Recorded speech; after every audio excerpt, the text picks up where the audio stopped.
자, 대부분 오디션장에서 제시되는 대본은 쪽대본이라고 이렇게 한 장짜리 대본이란 말이에요. 그런데 이 쪽대본을 사실은 연기하기 위해서는 이 쪽대본 속에 숨어 있는 배경, 그 다음에 이 인물의 특성, 이런 것들을 잘 매치해서 연기를 해내야 됩니다. 단순히 감정에만 호소하면 안 된다는 거죠. 자, 사실 쪽대본은 작품 분석이 프로페셔널하게 이루어진 후에 진행되어야 합니다. 자, 그렇지 않으면 막연한 연기가 되고 감정에만 호소하는 연기가 됩니다. 그래서 제가 초보 연기 지망생들에게 제가 지속적으로 하라고 얘기하는 게 바로 대사를 내뱉는 게 아니라 바로 소설 읽기입니다. 자, 각각의 드라마의 이야기에는 톤이 있고 스타일이 있어요.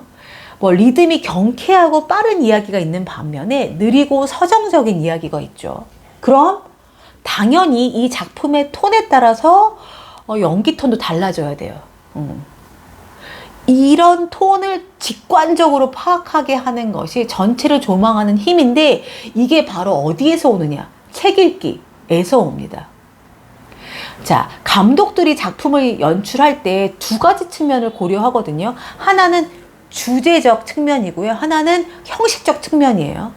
아무리 주제가 좋다고 할지라도 이 주제를 담는 형식이 적절하지 않으면 이 작품의 완성도는 떨어지게 되고 그 다음에 시청자에게 감동을 줄 수가 없어요. 자, 그러면 배우가 해야 되는 역할은 무엇일까요?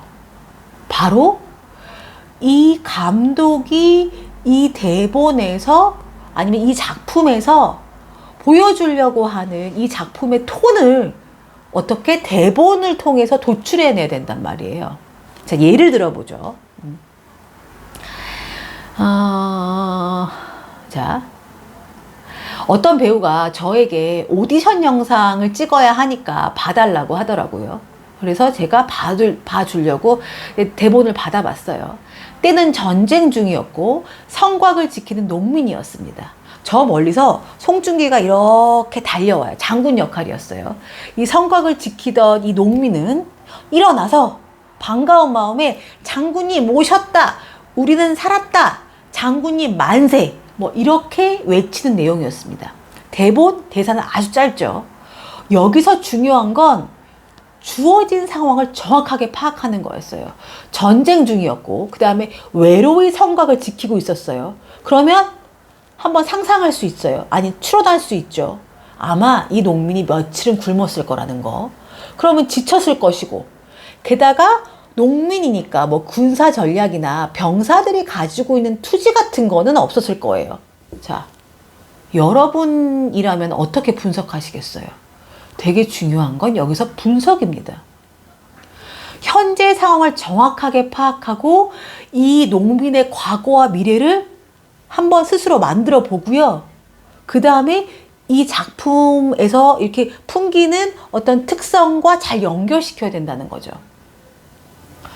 그런데 저에게 오디션 피드백을 원했던 배우는 주어진 상황을 면밀하게 파악하기보다는 이 농민이 가지고 있는 아주 단순한 감정에만 집중했어요. 그래서 벌떡 일어나서 막 두 손을 벌리고는 장군님 오셨다 막 이런 걸 했어요. 전 이 배우한테 뭐라고 얘기했냐면, 며칠은 굶어서 지쳐 있고 또 멀리서 들려오는 소리에 천천히 반응한 후에 눈으로 확인하는 시간을 가져라. 뭐 장군님인지 장군님이 아닌지를 확인하는 시간이 있어야 된다. 물론 다른 분석이 있을 수도 있지만 어찌됐건 이 짧은 대본 안에서 이런 것들을 도출할 수가 있었어요. 자, 즉 여기서 중요한 사실, 이 쪽대본 안에서 단어 하나하나가 갖는 의미를 파악한 이후에 이 맥락을 가지고 와서 이 인물의 심리와 행동선을 만들어야 한다는 겁니다. 근데 이 배우는 사실 한 10년 차 배우였고요. 자아성이 되게 강한 배우였고 습관적으로 감정에만 좀 몰두하는 배우였어요. 그래서 저의 코멘트를 사실 머릿속으로는 이해했지만 그거를 연기에 접목하는 데는 부족했고, 뭐 여러 가지 면 때문에 아니면 긴장한 탓인지 원래 자신이 하던 습관대로 연기를 해서 보냈어요. 그리고는 아니나 다를까 오디션장에서 돌아온 피드백은 농민이 아닌 것 같다. 마치 병사이거나 장군 같다. 힘이 너무 있다. 라고 하는 피드백이었습니다. 그래서 아쉽게도 1차 영상 오디션에서 떨어졌어요. 자, 여러분. 제가 사실 아이유가 요즘에 대세 배우잖아요. 아이유가 진짜 배우가 될 수 있었던 이유는 저는 책 읽기라고 생각합니다. 저는 선입견으로 아이돌 배우들의 실력을 잘 믿지 않거든요. 왜냐하면 그들은 스타가 되고 싶은 건지 진짜 배우가 되고 싶은 것이 아니다라고 하는 편견을 스스로 가지고 있어요. 그래서 아이유가 가수가 아닌 뭐 배우에 도전한다라고 이야기를 들었을 때도 사실 뭐 약간 못 믿어 했던 적이 있었거든요. 근데 그 아이유가 그 섹스피어의 리어왕인가? 뭐 오셀로인가를 들고 있는 걸 봤어요. 그 책을 읽더라고요. 제가 그걸 보고 생각을 바꿨습니다. 저 배우는 언젠가, 아니 저 아이돌은 언젠가 좋은 배우가 되겠구나 라고 생각했어요. 왜 그럴까요? 앞에 이야기와 똑같습니다. 아이유는 책을 읽는 배우였어요. 그러니까 아마 생각의 폭이 달라졌겠죠? 그리고 그게 연기로 나타났겠죠. 저는 지금도 나의 아저씨를 종종 봅니다. 배우들의 디테일한 연기, 삶이 묻어나는 다면적인 연기, 그리고 일관된 작품의 톤. 자, 그러면 우리 초보 배우들은 뭘 해야 될까요? 대본을 읽어야 될까요? 아닙니다. 여러분, 섹스피어의 4대 비극부터 읽으면 안 됩니다. 왜냐하면 희곡이나 대본은 소설보다 빈 곳이 많아서 읽기가 참 어렵습니다. 그래서 희곡이 아닌 짧은 단편 소설부터 읽으세요. 그냥 꾸역꾸역 읽으세요. 읽다 보면 쪽대본을 보고도 주어진 상황이나 배경과 인물이 어떻게 연관되어 있고 이 인물이 어떤 행동과 심리일지를 직관적으로 파악하는 힘이 생기실 겁니다. 물론 더 많이 분석하는 힘을 여러 방면으로 길러야 하겠지만 소설 읽기만큼 대본을 분석하는 힘이 생기는 건 없습니다. 자, 그러면 지금 여러분들이 배우가 되기 위해서 당장 해야 되는 것은 대사 한마디를 내뱉는 것이 아니라 바로 독서, 소설 읽기입니다.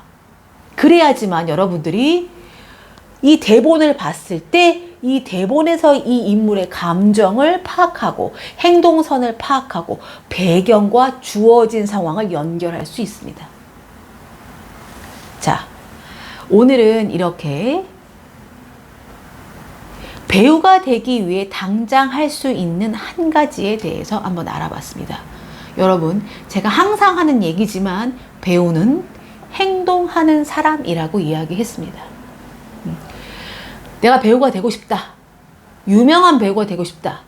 지금 내 상황에서 가장 할 수 있는 일은 바로 소설 읽기입니다.